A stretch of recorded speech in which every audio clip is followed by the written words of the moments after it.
cuando dimos cuadro de mando integral. Es otra de las lecturas obligatorias. Yo les voy a agregar en el chat.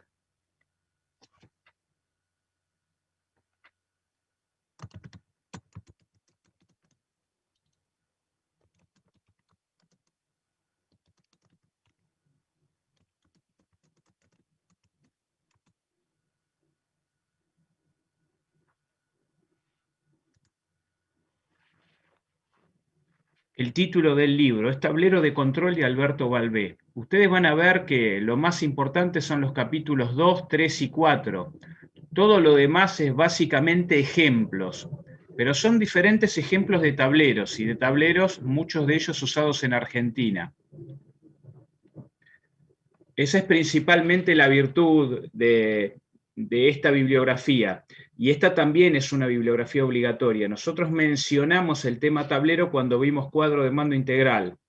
Vamos a desarrollar un poco más, sobre todo los planteos de Alberto Balbé en cuanto a las características de un tablero y su diferenciación respecto al cuadro de mando. Les comparto pantalla.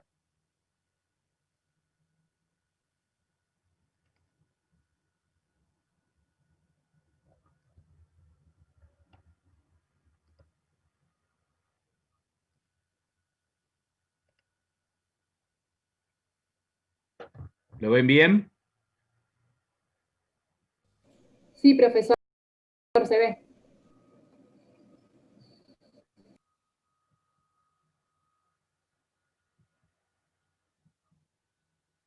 Bueno, en principio, ¿qué es un tablero de control? La definición pudiera ser un poco más simple que la que dimos para cuadro de mando integral, porque el cuadro de mando integral es una especie de tablero de control, pero muy particular. Al tablero de control se lo puede definir como un conjunto de indicadores que responden a una estrategia previamente definida, cuyo seguimiento periódico permite contar con un mayor conocimiento de la situación de una empresa. Como vinculación al cuadro de mando, también en principio tiene que responder a una estrategia, a una forma de actuar. Lo que pasa es que cuando hablamos de tablero no necesariamente nos referimos a la empresa en su conjunto o a una unidad de negocios en su conjunto. Nos podemos referir a un área en particular, a un proceso determinado. Y tampoco tiene la intención de poder gestionar a la empresa a partir de esta herramienta. La idea es que nos da un mayor conocimiento de la situación y nos permite operar tomando mejores decisiones. Informativamente nos ayuda a tomar mejores decisiones. La importancia del tablero, esto si bien ya lo vimos, redunda principalmente en que concentra la información más relevante, que a veces es lo más difícil. A veces el problema en las empresas no es la falta de información, sino la sobreabundancia de información innecesaria. El hecho de tener muchos datos, algunos con un grado de desagregación muy grande, de los cuales quizás a quien tiene que tomar decisiones le importa lo central de cada caso. La idea del tablero es que vincula y engloba lo más importante. Los informes de gestión deben estar diseñados para contestar a simple vista las preguntas más relevantes, o sea, que nos den la información útil para la toma de decisiones. Esto es lo que plantean los tableros. Esencialmente, mejorar la información para tomar mejores decisiones y concentrar en un formato informativo único la información más relevante. Recuerden que cuando hablamos de tablero siempre lo vinculamos a una solución informática. El tablero es algo que informáticamente, a través de un software amigable, está disponible para todos dentro de la organización, por lo menos para todos los que resultan objeto de ese tablero. Puede ser un tablero para una función específica, para un área de responsabilidad específica, para un proceso operativo específico, y entonces van a estar vinculados al tablero todos los que trabajan en ese proceso en particular.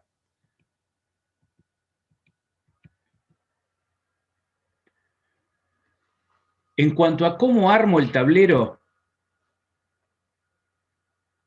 La propuesta del autor, este es un autor argentino, es identificar áreas clave, las áreas clave de la empresa, y factores clave de éxito dentro de esas áreas clave que puedan reflejar el modelo de negocio en sus relaciones causa-efecto. De alguna manera es lo mismo que planteaba, o algo parecido a lo que planteaban Kaplan y Norton con el tema de las perspectivas, de las diferentes perspectivas. Acá, si bien menciona las perspectivas de Kaplan y Norton, también refiere que pudiéramos armar un tablero partiendo a partir de otras perspectivas o definiendo otro tipo de áreas clave, otro tipo de factores clave de éxito, y en función a eso, definir los indicadores que nos van a ayudar a monitorear la evolución de cada una de esas áreas clave. También nos refiere la importancia de que los indicadores no sean indicadores aislados, sino que estén vinculados entre sí. El concepto de relaciones causa-efecto que también vimos en el cuadro de mando. El tablero tiene como objetivo poder diagnosticar una situación y efectuar un monitoreo permanente. De alguna manera, el tablero está planteado también como una herramienta de control permanente, pudiendo permanentemente ir monitoreando la evolución de los diferentes indicadores. Generalmente, identificadas las áreas clave, se seleccionan 3 o 4 indicadores en cada uno para monitorearlas con mayor claridad. Esto es una idea, una recomendación doctrinaria, algo que surge de la realidad. No hay ninguna normativa que nos diga cómo tenemos que armar un tablero, por lo menos desde el punto de vista obligatorio. Recuerden que es una herramienta esencialmente interna. El autor hace una clasificación de los tableros en 4 tipos. Tablero operativo. Acá vemos una diferencia muy significativa respecto al concepto de cuadro de mando. El tablero operativo se refiere a una operación en particular, a un área en particular. El control por áreas de responsabilidad lo puedo hacer a través de tableros operativos. Este tablero operativo permite hacer un seguimiento, a veces diario, del estado de situación de un sector o proceso de la empresa para poder tomar a tiempo las medidas correctivas necesarias. Suministra información para la toma de decisiones operativas. Habitualmente comprende un conjunto de indicadores. Los indicadores de un tablero son, en general, bastante más numerosos que los de un cuadro de mando. Pueden estar vinculados a las mismas perspectivas que planteaban Kaplan y Norton, y en el caso del tablero operativo se refieren a un área en particular, por ejemplo, un determinado proceso productivo, donde lo importante son los tiempos, la composición de los distintos materiales o productos químicos, la temperatura a la que llega una determinada máquina en un determinado proceso, o sea, los aspectos que sean relevantes para el proceso en particular que estamos analizando. Ese es un tablero de control operativo.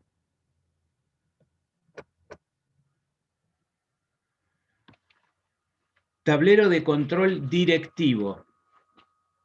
En realidad este es un tablero que permite monitorear los resultados de la empresa en su conjunto y de las diferentes áreas clave en que se puede segmentar a la empresa. O sea, esencialmente contempla los principales indicadores de la empresa y está orientado al seguimiento de los indicadores de los resultados internos de la empresa en su conjunto y en el corto plazo. Esto quiere decir que no contiene indicadores con datos externos. Todos los datos que se utilizan en un tablero directivo son datos internos.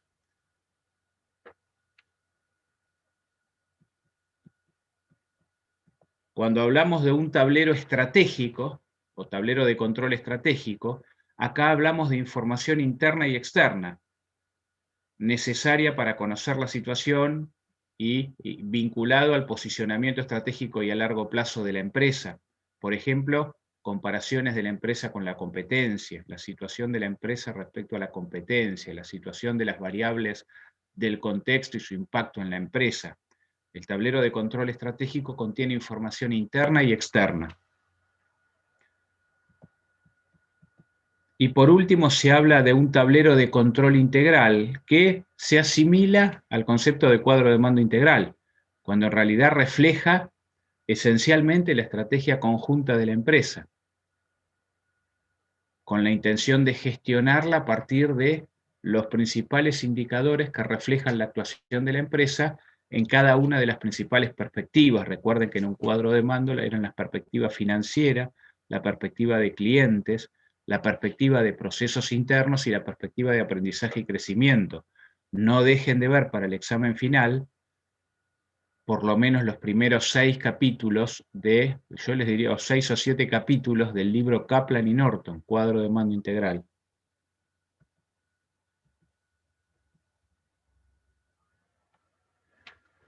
Ahora, ¿cómo se conforma? Nosotros dijimos que un tablero es un software. Es un software que contiene indicadores, esencialmente es eso. Está compuesto por un conjunto de indicadores cuyo seguimiento permite un mayor conocimiento del desempeño de los componentes de la organización, de un sector de la misma o del centro de actividad que se defina. Básicamente, entonces, está formado por un conjunto de indicadores. En esto es lo mismo que habíamos visto para cuadro de mando integral. Y los indicadores pueden o no ser monetarios. Justamente, las características de esta herramienta informativa es que la mayoría de los indicadores que se utilizan no son monetarios, son cuantitativos porque permiten medir, porque voy a controlar que se está cumpliendo lo que espero a través de estos indicadores, pero no son monetarios. La mayoría de los indicadores.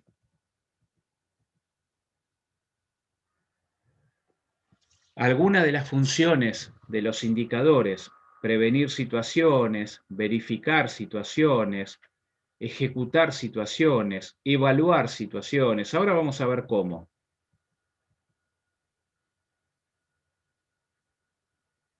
Entre los componentes de este software con los indicadores están, bueno, los objetivos y las áreas clave, que en realidad son la base, lo que definimos como la estrategia del área, de la empresa en su conjunto, del proceso que analizamos, a partir de la cual vamos a definir los indicadores. Y cuando definimos los indicadores para el armado de los indicadores, vamos a tener que tener en cuenta tolerancias, alarmas, acciones, compromisos de actuación. Vamos a ver de qué se tratan estos conceptos. Esto también refiere a las características generales del tablero. El tablero evoluciona permanentemente a partir del cambio informativo que va cambiando la situación de los indicadores en su actuación real. O sea, la actuación real va definiendo los indicadores reales de actuación. Esos indicadores reales los voy a cotejar, los voy a comparar con los indicadores deseados, con los indicadores objetivos, con los indicadores proyectados, los indicadores presupuestados. Es proactivo, los datos los puedo tener online permanentemente, en tiempo real, y me sirve justamente para tomar decisiones oportunas, también en equipos de trabajo, a veces decisiones oportunas en equipos de trabajo. A veces el tablero está orientado a, cuando hablamos de tableros directivos, de tableros estratégicos o tableros integrales o cuadro de mando integral, a las autoridades principales de la empresa, aunque lo ideal es que sea conocido por todos, y a veces está más directamente vinculado a la operatoria específica, cuando hablamos, por ejemplo, de los tableros operativos.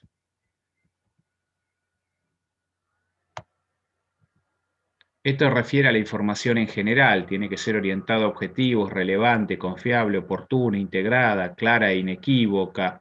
En realidad acá nos referimos a la información en general y a cualidades que debe cumplir el tablero como la información en general para la toma de decisiones. Pero esto yo les diría que es lo más importante que tenemos que tener en cuenta, sobre todo cuando diseñamos el tablero. Definimos las áreas clave. Cuando definimos las áreas clave, también estas áreas clave las podemos preagruparlas dentro de las perspectivas previstas por Kaplan y Norton. O sea, perspectiva financiera, perspectiva clientes, perspectiva procesos internos, perspectiva de aprendizaje y crecimiento. A partir de la definición de esas áreas clave en cada perspectiva, establecemos los indicadores de referencia, los que consideramos los indicadores más que evidencian mejor el cumplimiento de los objetivos y las estrategias que nos planteamos para cada área en particular. Vamos a tener que especificar a los responsables de las cargas de datos.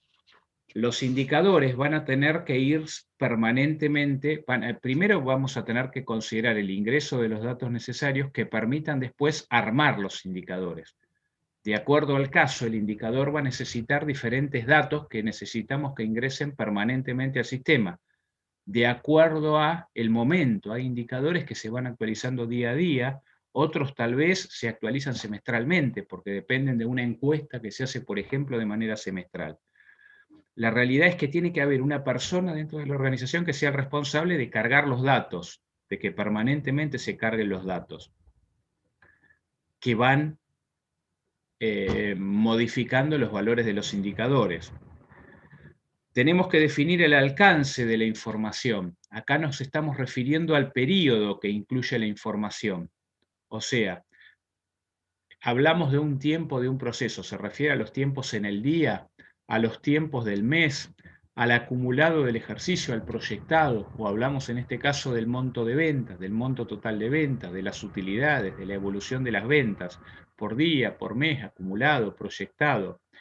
Hablamos de la apertura, o sea, la manera en que clasificamos la información. Por ejemplo, hablamos de las quejas, y las quejas las podemos clasificar o abrir por tipo de queja. Estamos haciendo una evaluación del número de quejas y del tipo de quejas. Entonces podemos definir y cuantificar, si cargamos adecuadamente los datos, las diferentes quejas de los clientes y los diferentes tipos de quejas. ¿A qué se debieron las diferentes quejas?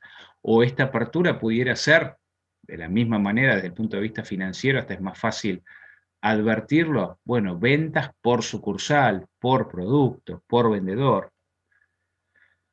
La frecuencia de la actualización. Bueno, esto va a depender de cada indicador en particular.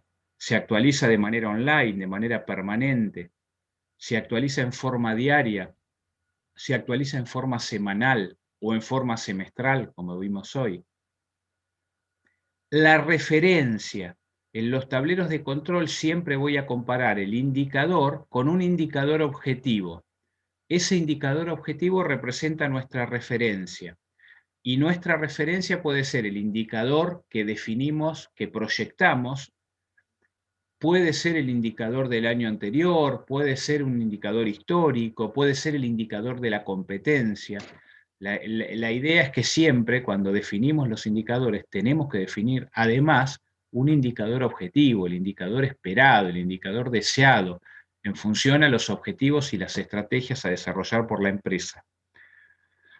De la misma manera que hablábamos de trabajar, del trabajo, si ustedes se acuerdan, del trabajo de lo que se llama administración por excepción o del trabajo por excepción, cuando hablábamos de la información de las diferentes áreas de responsabilidad, vamos a tener que concentrarnos. Esta herramienta también nos permite concentrarnos informativamente en aquello que es lo más relevante, y lo más relevante va a ser donde encontramos variaciones significativas entre el valor real del indicador y el valor esperado del indicador, el valor de la referencia, del indicador objetivo.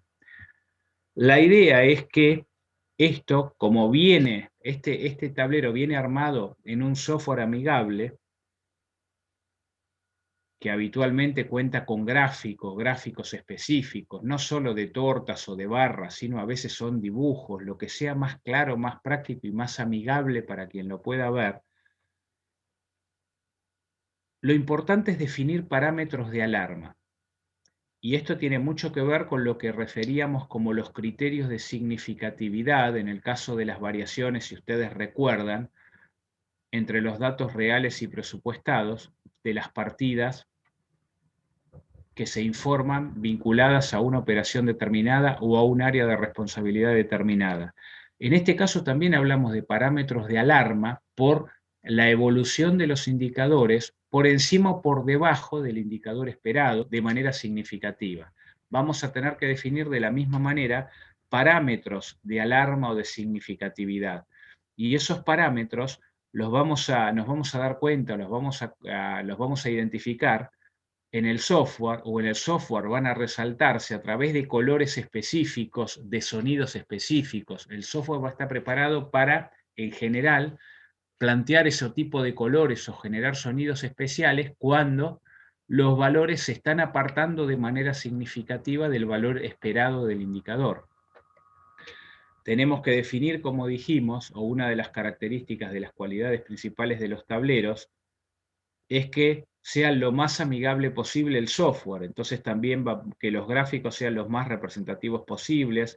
La idea es definirlo a priori, definir algún responsable para el monitoreo permanente de que los valores que existan en el cuadro, en este caso en los tableros, estén bien cargados.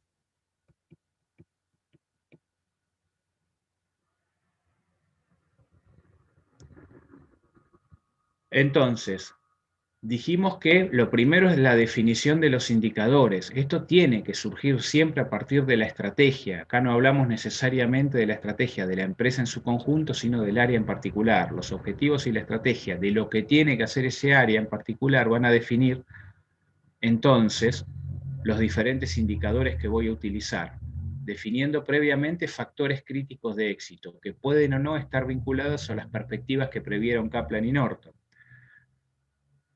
Después voy a pensar en la apertura de los indicadores por sectores, por causas, por responsables o por cualquier motivo que pueda ser importante para mí definir una apertura en los indicadores.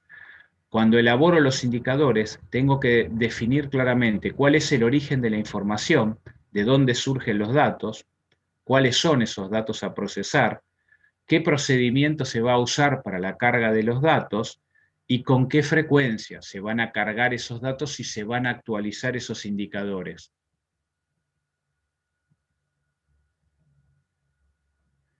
Tengo que establecer una base de comparación, como dijimos recién, indicadores objetivos que voy a comparar, que son los estándares de referencia, que son los que voy a comparar con los datos reales para determinar las variaciones, concentrándome en las variaciones significativas. Determinar puntos de alarma, que son las formas de aviso cuando la tolerancia establecida ha sido superada, o sea, cuando es significativa la variación entre el indicador objetivo, el indicador de referencia y el indicador real, y mostrar a través de los gráficos, por ejemplo, la evolución de cada uno de los indicadores. Bueno, puede llegar a indicar el mismo tablero los planes de acción a desarrollar, aunque eso no es necesariamente así. O sea, lo que nos generan los tableros esencialmente es información. La toma de decisiones a partir de la información que nos proveen los tableros queda a cargo en cada caso del responsable que corresponda, de qué tipo de tablero estemos hablando, y en función a esa información son las decisiones a tomar. Esto es importante porque es uno de los temas que también entra dentro del examen. Vamos a ver ahora un par de temas que no son de lectura obligatoria para el examen final, sí de lectura conveniente y sí necesarios de conocer desde el punto de vista informativo. Pero no es una lectura que les van a exigir a ustedes dentro del examen final como todo lo que vimos hasta ahora. Les pido por favor antes a todos que me carguen apellido, nombre y legajo para poder listar a todos los presentes. Y les voy a compartir pantalla otra vez.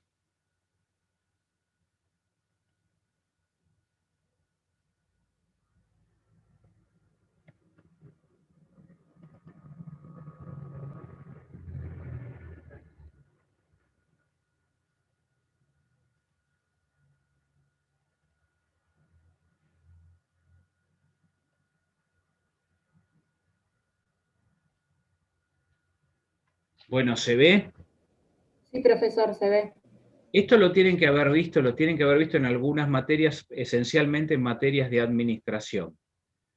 Vamos a ver las generalidades, los aspectos más importantes de lo que se llama el modelo Canvas, o lo que es un modelo de negocios. Como mencionamos en esta materia lo que son los planes de negocios, también vamos a mencionar a los modelos de negocios, porque desde el punto de vista informativo, es un formato que como diferencia principal respecto a un plan de negocios se puede armar en unos minutos. En cambio, diseñar un plan de negocios a veces lleva semanas o meses de manera completa. Es importante que cada plan de negocios se base previamente en un modelo de negocios que pueda armar sintéticamente, o sea, que pueda explicar de manera sintética y en poco tiempo cuál es la idea de mi negocio, por qué mi negocio va a ser atractivo para el consumidor y por qué va a ser un negocio rentable, conveniente. El libro de modelo de negocios Canvas es de Alexander Osterwalder y básicamente diseñar un modelo de negocios es armarlo en una hojita, en una planillita, que está conformada por una serie de rectángulos.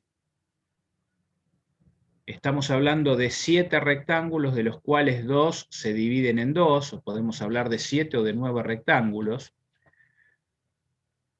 El rectángulo central refiere a la definición de la propuesta de valor, que es lo principal, o sea, aquel beneficio que le voy a ofrecer al cliente, el problema que le estoy resolviendo, la satisfacción que le estoy ofreciendo.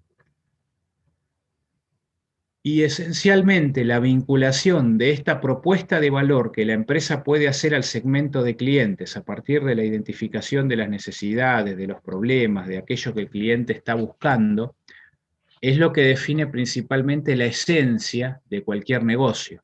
Y lo primero que tengo que definir en este formato informativo de modelo de negocio. Voy a tener que identificar también muy brevemente la idea y el secreto de este formato informativo. En realidad es que brevemente tengo que identificar lo que es central en este negocio, lo que va a definir centralmente a mi negocio. En cuanto a la relación con clientes, va a ser cómo voy a hacer durante el transcurso del negocio para mantener a mis clientes, para generar clientes fieles que puedan mantenerse como clientes para siempre. Y en cuanto a los canales, se está refiriendo a cómo voy a hacer para llegar a esos clientes, de qué manera voy a vincularme con ellos. Los diferentes canales de distribución, diferentes canales de comunicación a partir de los cuales voy a contactarme con ellos. En definitiva, este vínculo con los clientes va a definir las fuentes de ingresos de la empresa. Entonces voy a tener que definir cuáles van a ser mis fuentes de ingresos más importantes, de dónde van a provenir, de qué manera voy a obtener esos ingresos, cómo voy a hacer las cobranzas de cada uno de estos ingresos. Al mismo tiempo, desde el punto de vista, en el sector izquierdo del modelo Canvas, voy a definir todo lo que se refiere a la empresa en su conjunto, principalmente las actividades clave, o sea, las actividades que centralmente van a ser esenciales en este negocio, que son lo esencial y lo principal para el éxito de este negocio. Los recursos clave, o sea, cuáles van a ser mis recursos clave que voy a necesitar utilizar en forma indispensable y que son esenciales también para el funcionamiento del negocio. ¿Cuáles van a ser mis socios estratégicos? O sea, ¿con quiénes voy a tener que vincularme de manera estratégica? Y acá estamos hablando de proveedores en general de bienes o servicios, o aquellas empresas con las cuales la vinculación sea esencial para el éxito de mi negocio. Y en definitiva, este conjunto de actividades, recursos y la vinculación con estos socios va a definir la estructura de costos de la empresa dentro del modelo.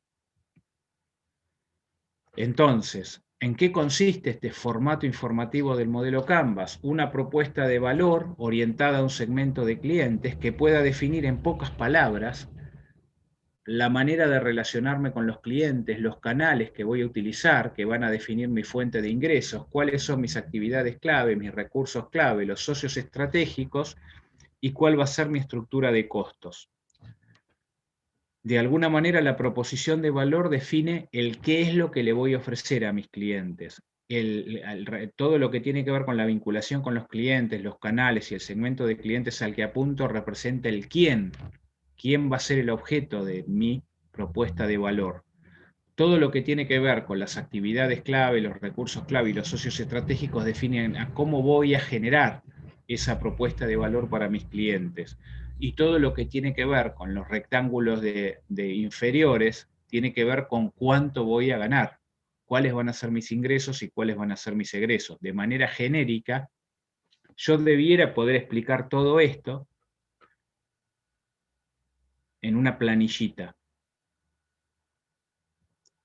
Entonces, vamos a definir desde el punto de vista de los clientes quién nos compra, desde el punto de vista de la propuesta de valor que le vendemos, desde el punto de vista de actividades, recursos y socios, cómo lo hacemos, y desde el punto de vista de la estructura de ingresos y costos, cuánto ganamos.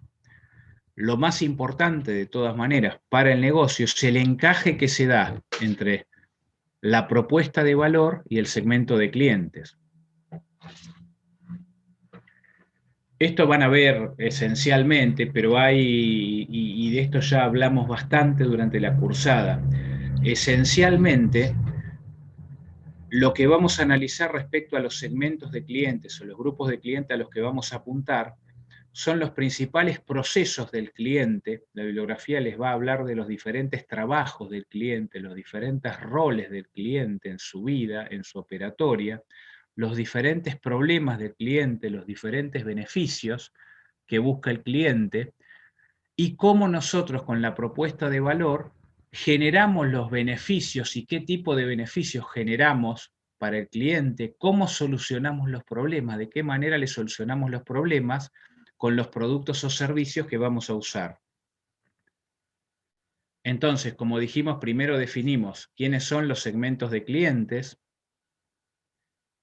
y esencialmente ahí vamos a ver cuáles son sus procesos de trabajo, sus problemas y sus beneficios buscados.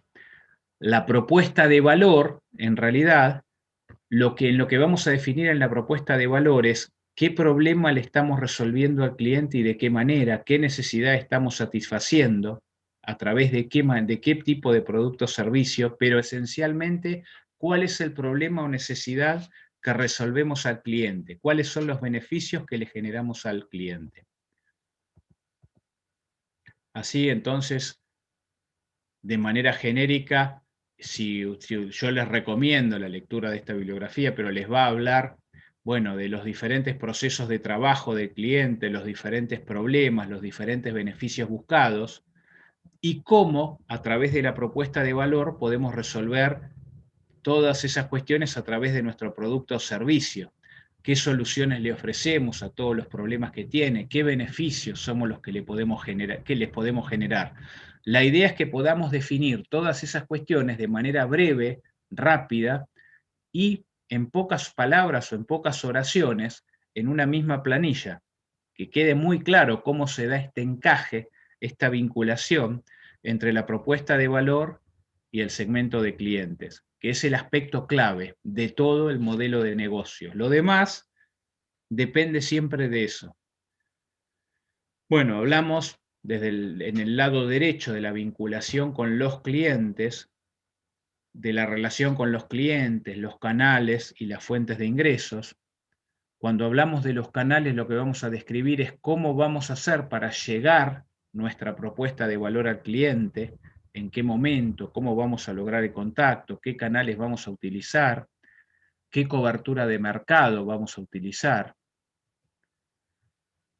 En cuanto a la relación con los clientes, cómo vamos a establecer la relación con los diferentes segmentos de clientes, cómo va a ser la atención a los clientes, cuánto va a ser el nivel de servicio, cómo captamos a los clientes, cómo los retenemos, cómo generamos clientes leales, cómo recuperamos clientes perdidos, etc.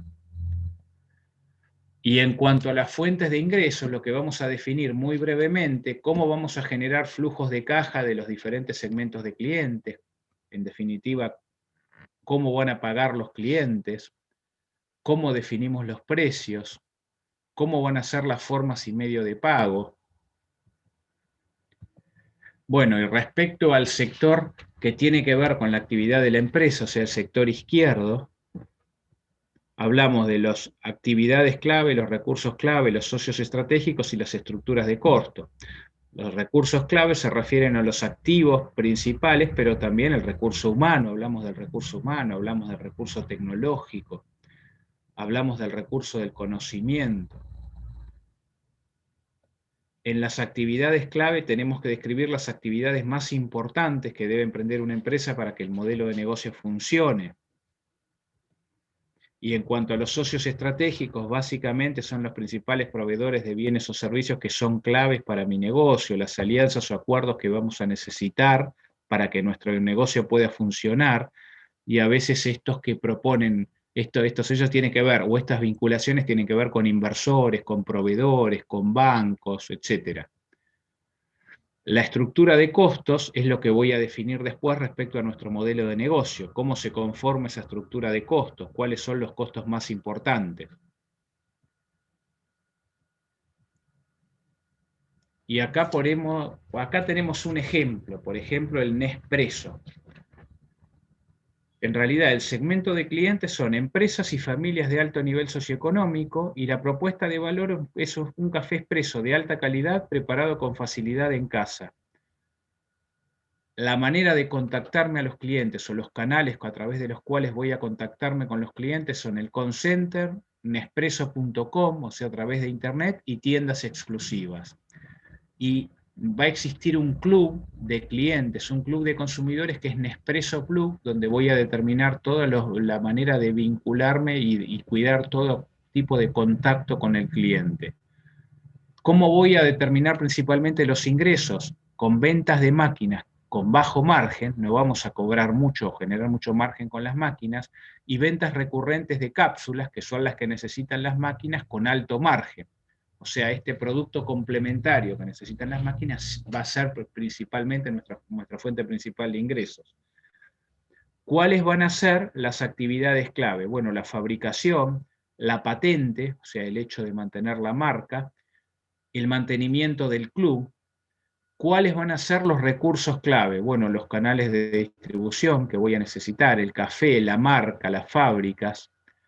Nuestros socios clave van a ser los fabricantes de máquinas, los productores de café, y nuestra estructura de costos principales, nuestros costos principales van a ser los de marketing, la distribución, o sea, el contacto directo, cómo hago el contacto con el cliente, y la fabricación. De manera sencilla, la idea es poder armar un modelo de negocio en forma previa a poder armar un plan de negocios detallado. Y esa es la principal virtud informativa, concentrar en un solo formato los aspectos que son más relevantes para la toma de decisiones. En este caso, lo que estamos pensando es el desarrollo de un nuevo negocio.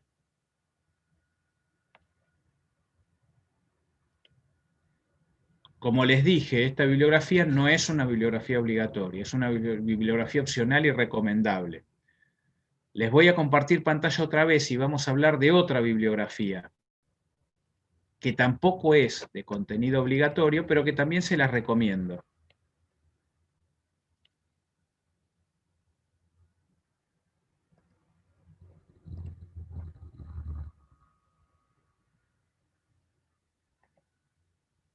Y tampoco lo vemos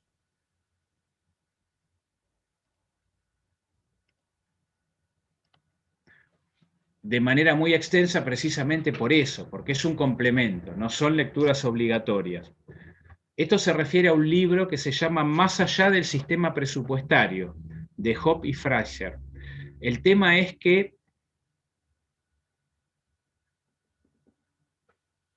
estos autores en realidad critican el esquema presupuestario y plantean cómo hay algunas empresas que pudieron dejar de usar el presupuesto integrado, el presupuesto del que hablamos todo este tiempo, reemplazándolo a través de otras herramientas, porque apuntan principalmente al mal trabajo con el presupuesto, a cuando se trabaja mal con el presupuesto. Recuerdan que nosotros dijimos cuando hablábamos del proceso general de planificación y control de utilidades, que a veces se trabaja mal con presupuestos porque lo importante pareciera ser el número final, cuando en realidad lo importante del presupuesto es todo el proceso, el hecho de mirar el futuro, de empezar a pensar en las diferentes acciones a desarrollar, cuantificar y valorizarlas, ver diferentes opciones para diferentes escenarios posibles. Lo más valioso del presupuesto es el proceso en sí, de poder pensar en el futuro y imaginar diferentes situaciones y pensar qué hacer, que el número final. A veces cuando se trabaja mal en presupuesto y se concentra todo en el número final, aparecen las disfuncionalidades. ¿Se acuerdan que hablábamos de holguras o acolchonamiento? Bueno, esto es lo que plantean estos autores y plantean diferentes ejemplos de empresas que han reemplazado el presupuesto por otros sistemas para evaluar la actuación de la empresa y las responsabilidades. Ellos plantean que toda empresa busca éxito competitivo, mejores directivos, innovación continua, bajos costos, altos estándares de control interno, clientes leales, y que a veces el sistema presupuestario no cumple. Yo no les diría que no cumple, yo les diría que cuando se trabaja mal con el presupuesto, esto no se cumple. ¿Por qué? Porque con un presupuesto se gestiona a través de los números, porque los resultados están fijos y tienen que ser esos, no tienen en cuenta la competitividad actual, y ellos lo que plantean en esta bibliografía es un modelo alternativo como para gestionar una empresa sin usar estos presupuestos formales, basado en objetivos y recompensas relativas que se basan en el cumplimiento de estrategias más que en el presupuesto y en un número en sí. Una planificación continua, definir los recursos siempre según la demanda, una coordinación a través de diferentes actividades de la empresa en su conjunto. ¿Qué pasa con los presupuestos según estos autores? Bueno, plantean lo que, digamos, las desventajas de las que normalmente se habla del presupuesto, pero cuando se trabaja mal con el presupuesto. A veces se dice que es muy largo y demasiado caro, que no se adecúa al entorno competitivo, que el juego de los números ha alcanzado niveles excesivos porque se generan resultados fijos que hay que conseguir, objetivos fijos y que únicamente son numéricos, y que genera comportamientos disfuncionales. Comentarios típicos del mal trabajo del presupuesto: siempre hay que negociar los objetivos más bajos y las recompensas más altas, o sea, siempre proponer que voy a vender menos de lo esperado, por ejemplo. No compartir nunca el conocimiento, los recursos con otros equipos porque son el enemigo, como sé esto, lo importante es que no lo sepan los demás. Un absurdo. Pedir siempre más recursos de los necesarios, gastar siempre lo que está en el presupuesto, aunque no sea necesario usarlo, para que no perderlo en el futuro, tener la habilidad de explicar las variaciones adversas, o sea, cuestiones que no son esencialmente importantes y no hacen a la esencia del buen trabajo con presupuestos. En diferentes capítulos plantean diferentes opciones. Yo es una lectura que puede ser importante desde el punto de vista profesional, sobre todo para quienes se dedican a este tipo de, o pueden dedicarse profesionalmente a este tipo de actividades.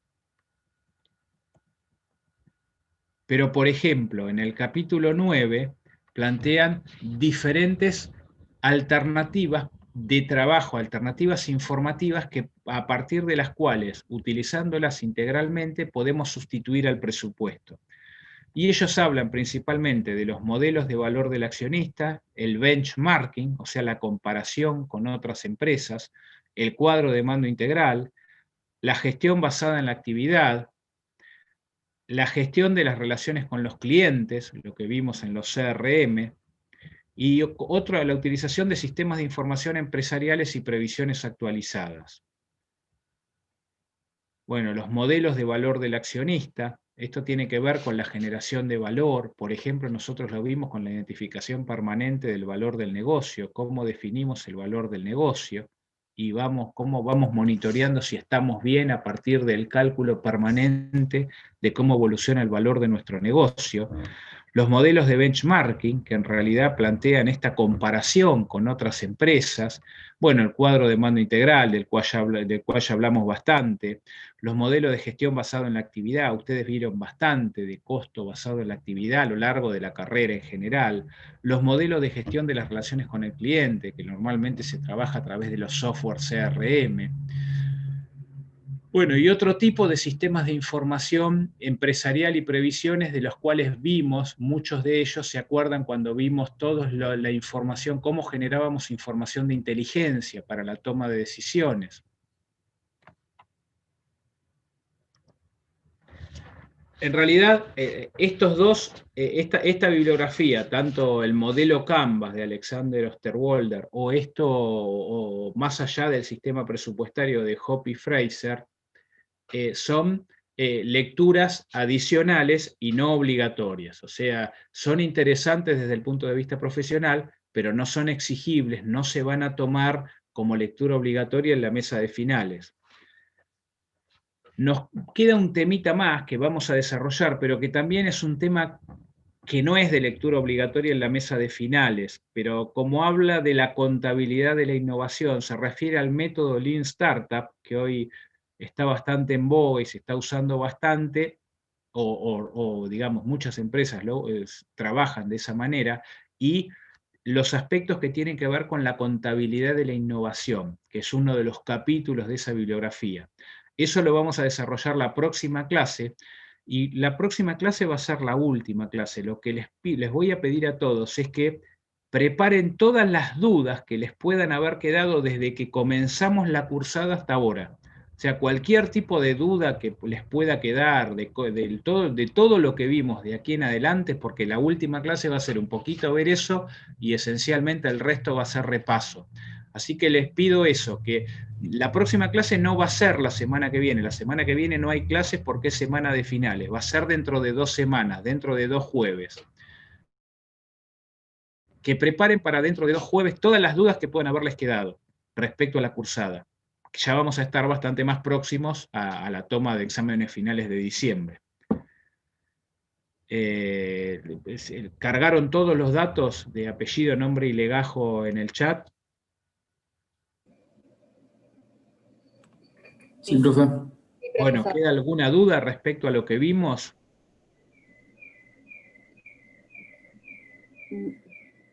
Bueno, les pido eso entonces para la última clase, que preparen todas las dudas que les puedan haber quedado o generado en todos los temas vistos respecto a la bibliografía o cualquier aspecto, para así lo podemos ver en la última clase. Bárbaro, profesor, muchas gracias. No, gracias a ustedes, gracias a ustedes y nos vemos. Muchas gracias, profe. Nos vemos dentro de 2 semanas. Chau, hasta luego. Chao, hasta luego. Profe, ¿podrá subir después la filmina esta de tablero de control? Sí, la de tablero de control la subo, sí, sin duda, sí. Muchas gracias. No, por favor. Por favor.